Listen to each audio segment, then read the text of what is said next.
Hi everyone, welcome to Deepak classes. आज हम दोस्तों डिस्कस करने जा रहे हैं एग्जाम्पशन रूल्स सीएमए के अंदर। 2025 में क्या एग्जाम्पशन रूल्स है सीएमए के अंदर।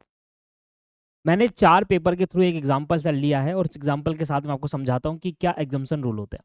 देखिए, सबसे पहले अगर किसी भी सब्जेक्ट के अंदर आपके 60 या 60 से ज़्यादा नंबर आ जाते हैं, 60 आ गए या 60 से ज़्यादा नंबर आ जाते हैं, तो आपको वो पेपर एग्जाम्प्ट हो जाता है। मतलब अगर आपका वो ग्रुप नहीं भी निकला तब भी आपको पेपर दोबारा नहीं देना पड़ेगा। तो सर, मान लीजिए कि मेरा फाइनेंशियल अकाउंटिंग के अंदर 60 नंबर आ गए और बाकी तीन सब्जेक्ट में नहीं आए मेरे 60 नंबर, तो मेरा ग्रुप रह गया, मैं नहीं निकल पाया उस ग्रुप में। तो ऐसे केस के अंदर आपको जिसमें फाइनेंशियल अकाउंट जिस सब्जेक्ट में 60 नंबर या 60 नंबर से ज़्यादा आए थे, 60 भी आ जाएगा या उससे ज़्यादा आए, तो आपका वो पेपर एग्जाम्प्ट हो जाएगा और आपको वो पेपर दोबारा नहीं देना पड़ेगा।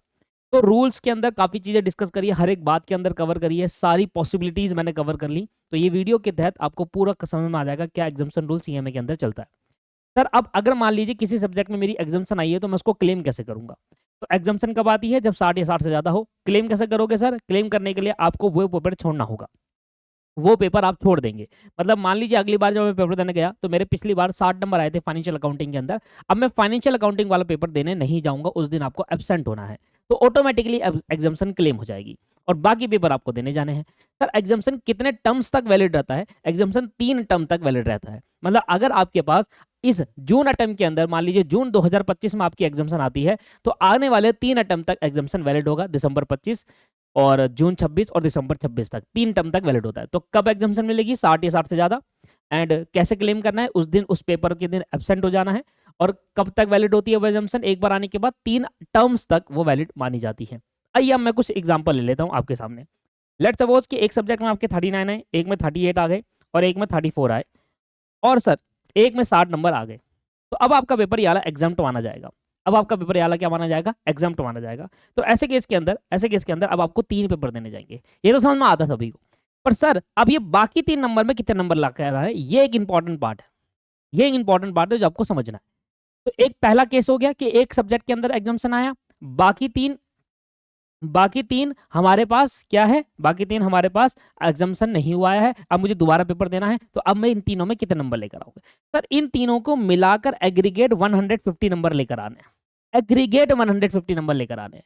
कई बार यहाँ पर रूमर्स उड़ा देते हैं कि मिनिमम 50 नंबर आनी चाहिए एक सब्जेक्ट के अंदर। नहीं नहीं, ऐसा नहीं चलेगा। सर, एग्रीगेट तीनों को मिलाकर 150 होने चाहिए। लेट सपोज कि आपके यहाँ पर 40 आ गए, यहाँ पर 60 आ गए और यहाँ 50 आ गए। तो अब अगर किसी सब्जेक्ट में 50 से कम है तो वो फेल हो जाएगा? नहीं सर, एग्रीगेट तो 350 आ गया ना। तो एग्रीगेट में 150 आना चाहिए और सर मिनिमम एक सब्जेक्ट के अंदर 40 आने चाहिए। This is called exemption rule. ये हमारे एग्जाम्पशन रूल होता है कि अगर आपके पास एक सब्जेक्ट में एग्जाम्प्ट हो जाते हैं तो बाकी 3 नंबर में कितने नंबर लाने हैं? 3 नंबर मिलाकर 150 नंबर लेकर आने हैं। उस 150 में आप कैसे कैसे ला सकते हो? आप उस 150 में ऐसे भी ला सकते हो कि पहले वाले में 40 लिया है, मिनिमम 40, दूसरे वाले में 40 लिया 80, और तीसरे वाले में आपके पास रिमेनिंग लिया है और आपके पास 70 आ गया। लेट्स सपोज, तो एक 2 में 40 आ गया, एक में 70 आ गया, तब भी आप पास माने जाओगे। एग्रीगेट 150 और मिनिमम 40 नंबर लेकर आने। तो मान लीजिए आपने यहाँ पर 40 लाए, यहाँ 50 और यहाँ 50 लाए, 50 50 140 हुए, तो अब फेल हो जाओगे आप।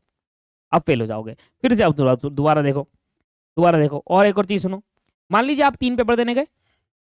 अब 3 पेपर देने गए, यहाँ पर आपके 40 आ गए, यहाँ पर आपके 60 आ गए, यहाँ पर 39 आ गए, यहाँ पर 40 आए, यहाँ पर 60 आए, यहाँ पर 61 आ गए, यहाँ पर 61 आ गए। तो अब हो गया 150। तो अब आप फेल माने जाओगे। क्यों? क्योंकि एक सब्जेक्ट में आपके 40 नंबर से कम आए थे। अब एक सब्जेक्ट में आपके साथ से फिर से ये एग्जाम्प्ट हो जाएगा, फिर से ये एग्जाम्प्ट माना जाएगा। ये एग्जाम्प्ट हो गया एंड बाकी अब 2 पेपर आपको दोबारा देने पड़ेंगे। जिसमें आपके 60 से कम आए वही पेपर दोबारा देना पड़ेगा, अगर आपके वो 3 पेपर मिलाकर एग्रीगेट नहीं बन पाया। अब मैं इन 2 की बात कर लेता हूं। सर, ये वाला जो 3 पेपर है, अब ये जो एग्जाम्पशन मिली ये अगले 3 अटेम्प्ट के लिए वैलिड होगी, पर ये जो एग्जाम्पशन मिली उसका 1 अटेम्प्ट खत्म हो गया, अब 2 ही अटेम्प्ट के लिए वैलिड रहेगा। समझ में आ गया? अब आ जाओ इन दोनों सब्जेक्ट की बात कर लेते हैं, जिसमें 40 आए थे और जिसमें आप 39 आए थे। तो अब क्या करना है? इन दोनों को मिलाकर 100 नंबर लेकर आने हैं। इन दोनों को मिलाकर 100 नंबर लेकर आने हैं मिनिमम। एग्रीगेट कितना होना चाहिए? एग्रीगेट 100 होना चाहिए। एग्रीगेट 100 होना चाहिए, और किसी में 40 किसी में 60 लिया हो चलेगा, चलेगा, पर एग्रीगेट 100 होना चाहिए। ये नहीं कि 40 40 80 लिया ना।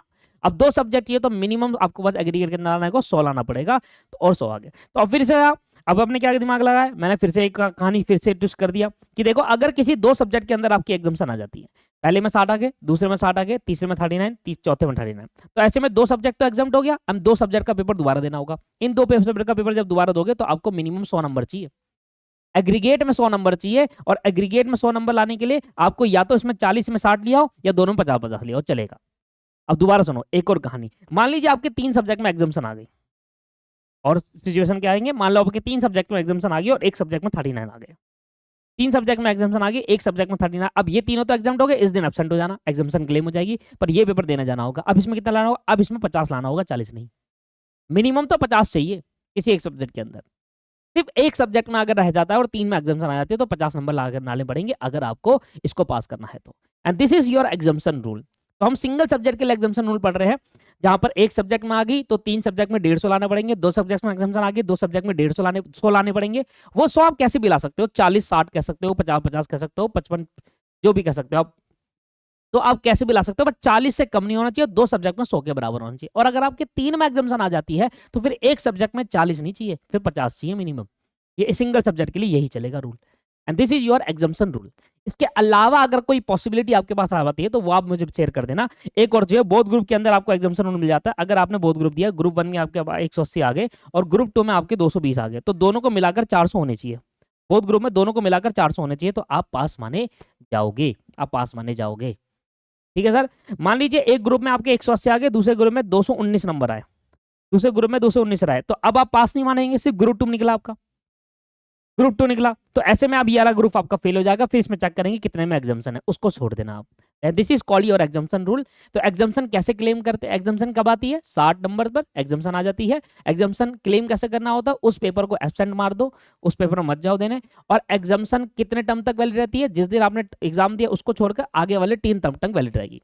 सर एक में एग्जाम्स आएगी तो बाकी 3 में कितने लाने हैं, 150 लाने हैं, और किसी में भी 60 40 ऐसे करके ला सकते हो, मिनिमम 40 और एग्रीगेट तीनों मिलाकर 150 होना चाहिए। अगर 2 सब्जेक्ट में आ गई तो फिर बाकी 2 सब्जेक्ट में मिनिमम 40, एग्रीगेट 100 होना चाहिए। और अगर एक सब्जेक्ट में 3 सब्जेक्ट में एग्जाम्सन आ गई और एक में रह गया तो लास्ट में आपको 85 नंबर लाने हैं, 40 नहीं चलेगा, लास्ट में फिर 50 नंबर लाने पड़ेंगे आपको। ठीक है sir, and this is your एग्जाम्सन rule. कहीं पर छोटा मोटा मेरे से मिस्टेक हो गई तो वो भूल चूक माफ करिएगा, नीचे कमेंट करके उसको ठीक करवा दीजिएगा। ये हो जाता है ना कई बार, हमें भी ऐसा होता है कि यार चल कहीं हमने गलत तो नहीं कह दिया, तो अगर मैंने कहीं गलत कह दिया तो नीचे बता देना, बाकी मेरी तरफ से ओके। ये आपके एग्जाम्सन रूल है दोस्तों। इस वीडियो में इतना ही, ऐसी अच्छी वीडियो रिलेटेड टू सीएमए बहुत सारी चीजें आपको हमारे चैनल में मिलती रहेगी। चैनल को जरूर सब्सक्राइब करें। Have a nice day, bye bye and take care.